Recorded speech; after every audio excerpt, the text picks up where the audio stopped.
Le héros du jour, c'est Alexandre Théophile Vandermonde. Il est né en 1735, mort le 1er janvier 1796, mais on ne sait pas grand-chose de plus sur sa vie. Je n'ai même pas de portrait à vous montrer. On a bien deux descriptions contemporaines, mais vous allez voir, elles sont plutôt douteuses. La première tient en 3 phrases dans une lettre de l'astronome suédois Lexell, qui avait visité Paris et l'Académie royale des sciences en 1780. Monsieur Vandermonde passe pour être un homme de talent, quoiqu'il n'en ait pas la mine. Sa manière de s'exprimer n'est pas trop claire. Il est petit et son front ne passerait jamais pour le front d'un mathématicien. J'ignore ce que doit être le front d'un mathématicien, mais Lexell, lui, semblait le savoir. L'autre témoignage sur Vandermonde est encore plus suspect. Il figure dans les mémoires que Madame Roland a écrites en prison avant son exécution.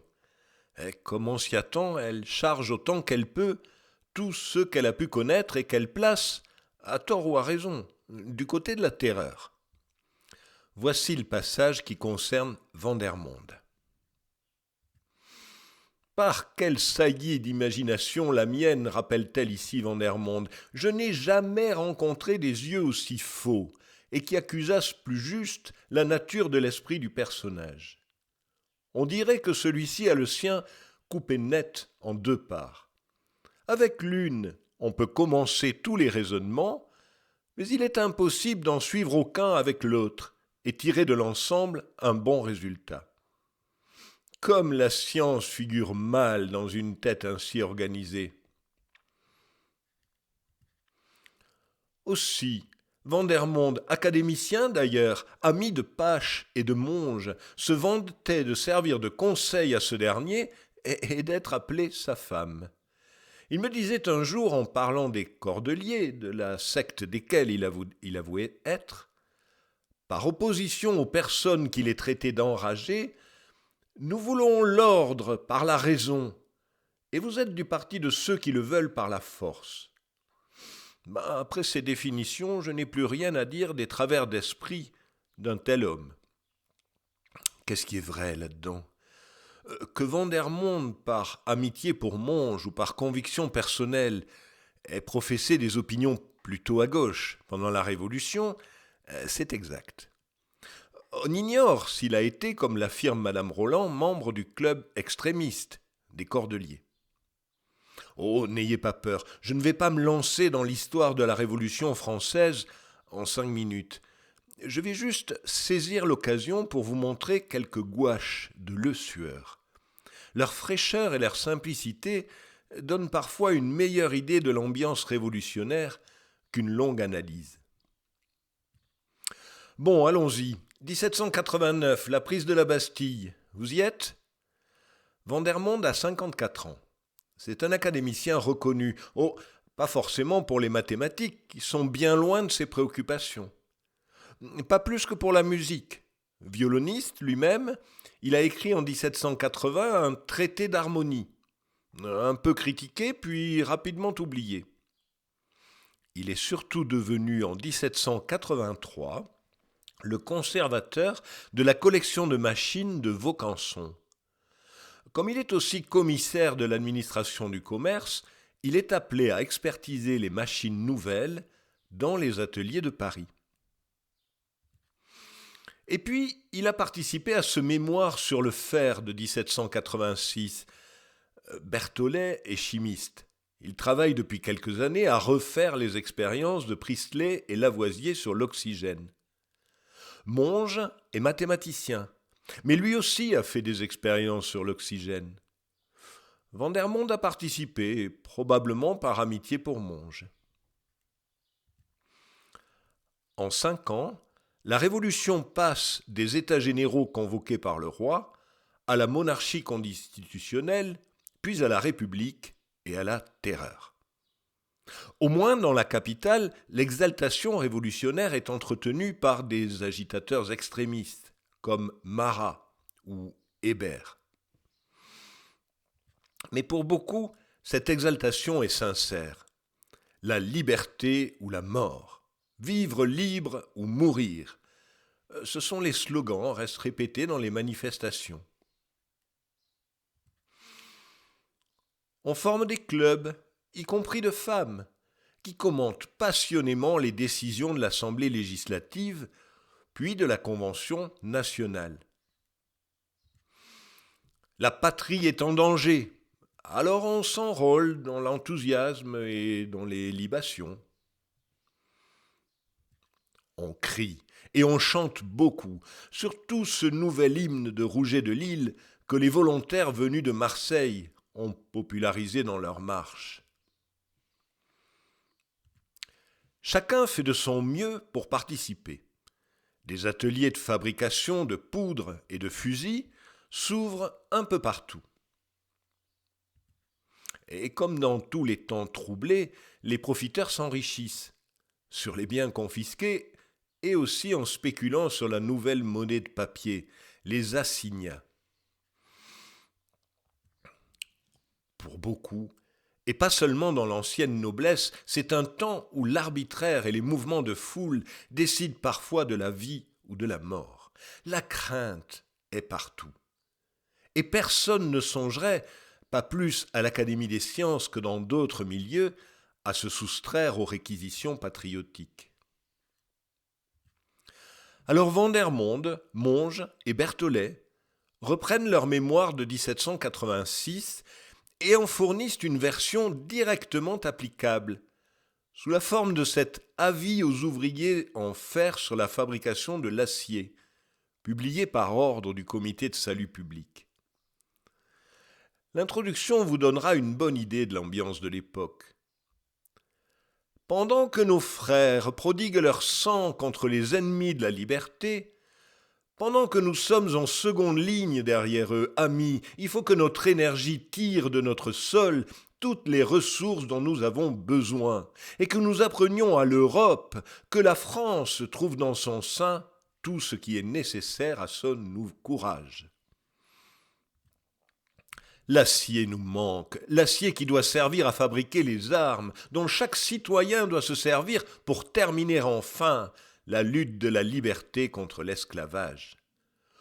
Jusqu'à présent, des relations amicales avec nos voisins et surtout les entraves qui faisaient languir notre industrie nous ont fait négliger la fabrication de l'acier. L'Angleterre et l'Allemagne en fournissaient la plus grande partie de nos besoins. Mais les despotes de l'Angleterre et de l'Allemagne ont rompu tout commerce avec nous. Eh bien, faisons notre acier.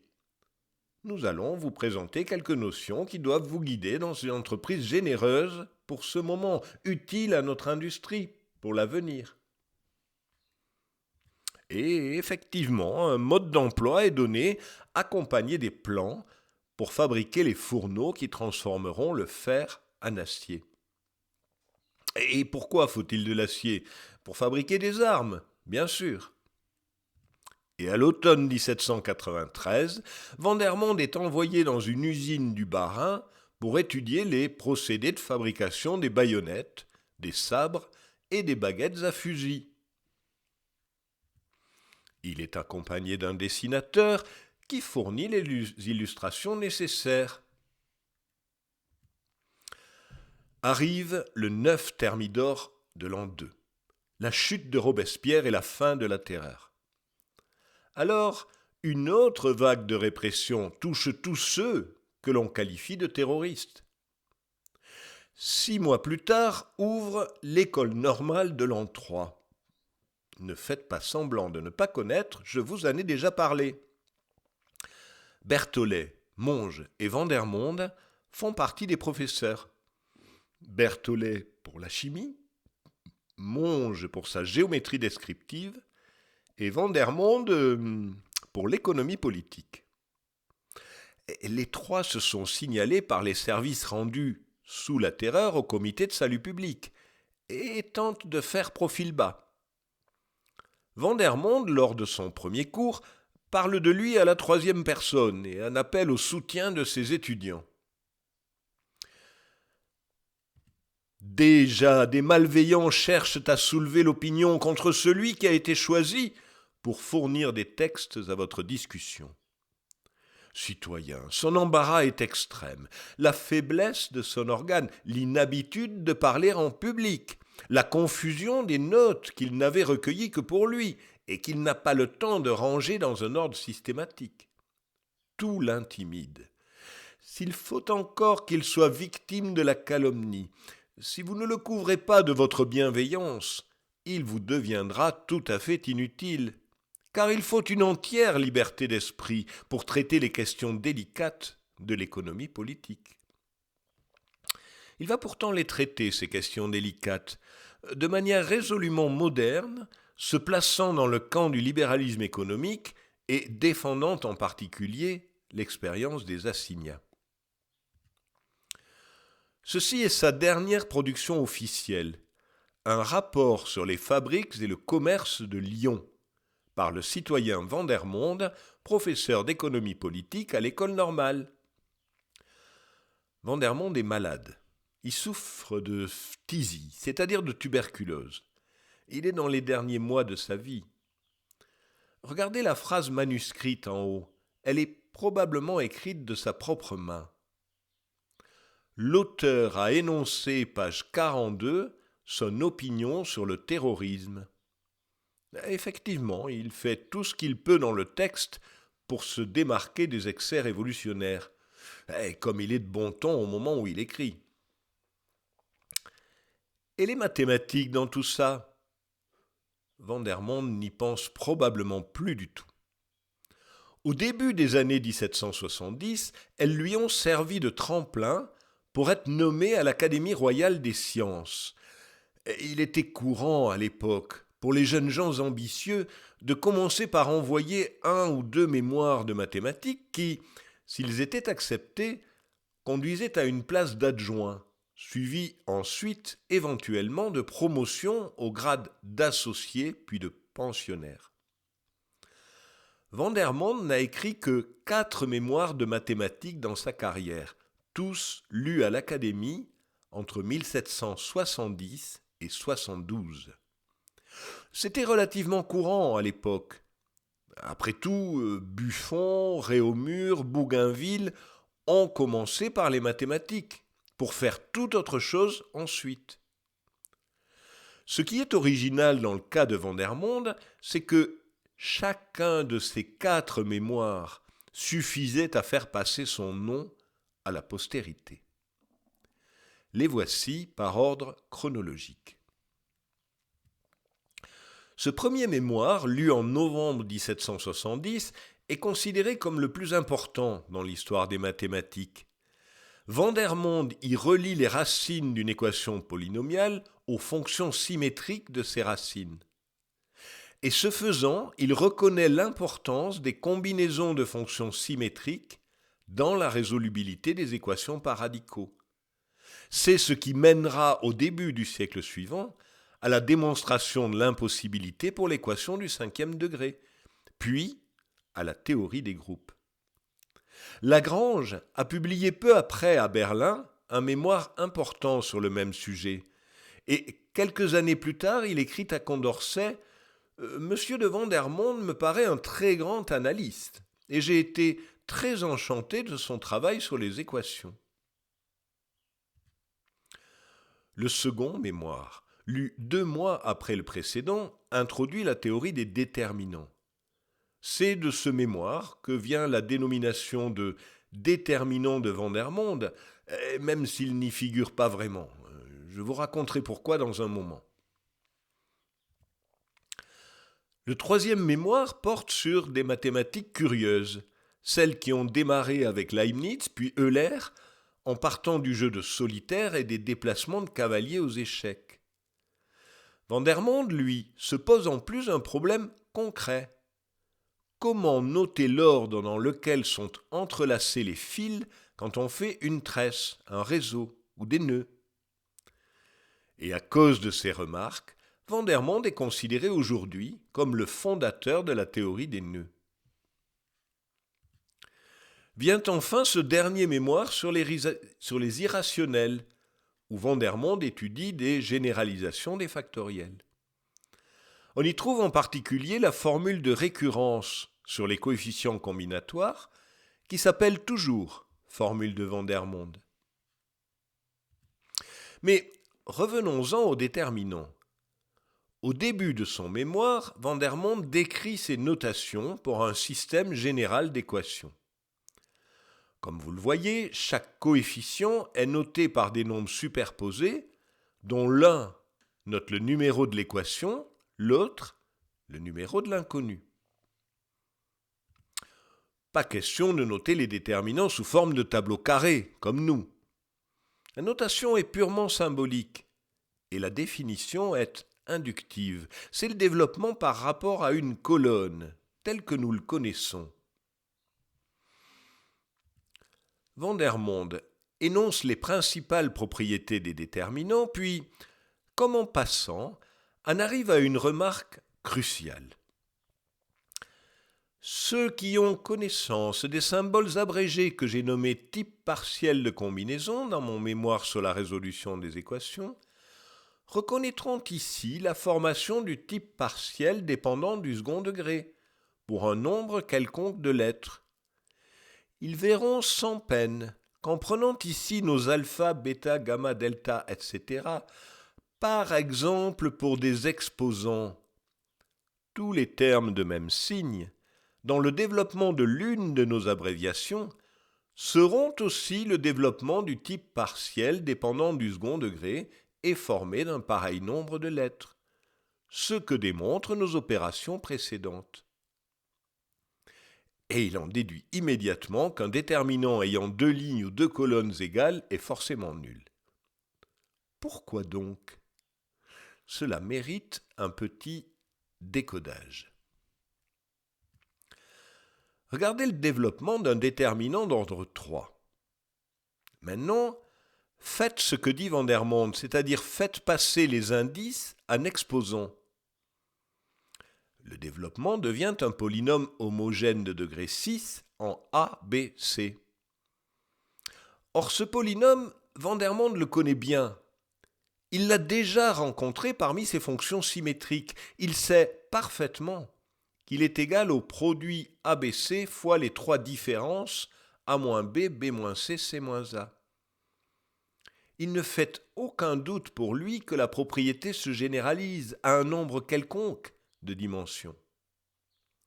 Il est donc possible d'inverser la remarque et d'écrire directement un produit de différence, quitte à le développer ensuite si besoin.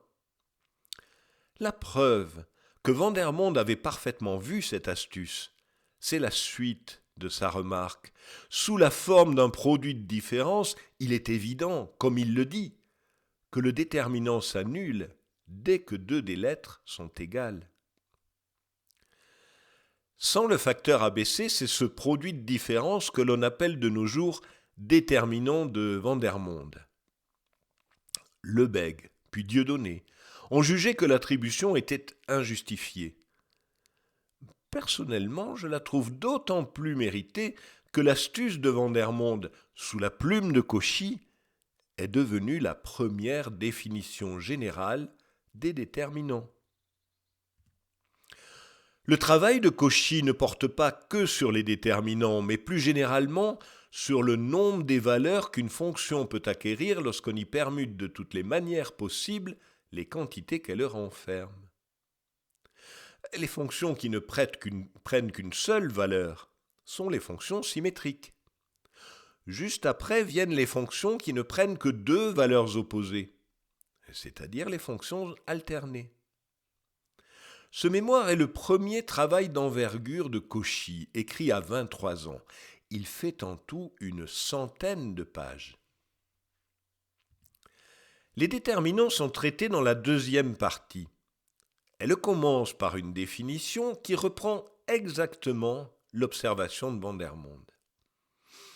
Cauchy rappelle qu'en multipliant le produit de n variables par leurs différences respectives, on obtient une fonction symétrique alternée particulière.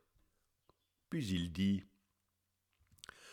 Supposons maintenant que l'on développe ce dernier produit et que dans chaque terme du développement, on remplace l'exposant de chaque lettre par un second indice égal à l'exposant dont il s'agit. Telle est la forme la plus générale des fonctions que je désignerai dans la suite sous le nom de déterminant. Eh bien, cette définition n'est pas si malcommode qu'elle en a l'air, et Cauchy l'utilise pour démontrer les propriétés principales des déterminants. Elle a été abandonnée au profit de celle que vous connaissez, à partir de Jacobi. En 1841, Jacobi publie 3 mémoires magistraux dans le journal de Crelle. Ces 3 mémoires sont le véritable fondement de la théorie moderne des déterminants. Voici le début du 3e qui porte sur les fonctions alternées et les produits de différence. Le célèbre Vandermonde a élégamment observé jadis qu'un déterminant proposé, si les indices sont transformés en exposants, se déduit du produit formé à partir des différences de tous les éléments. Et voilà comment une élégante observation passe aux oubliettes de l'histoire. Enfin, pas tout à fait, puisque vous venez de l'écouter.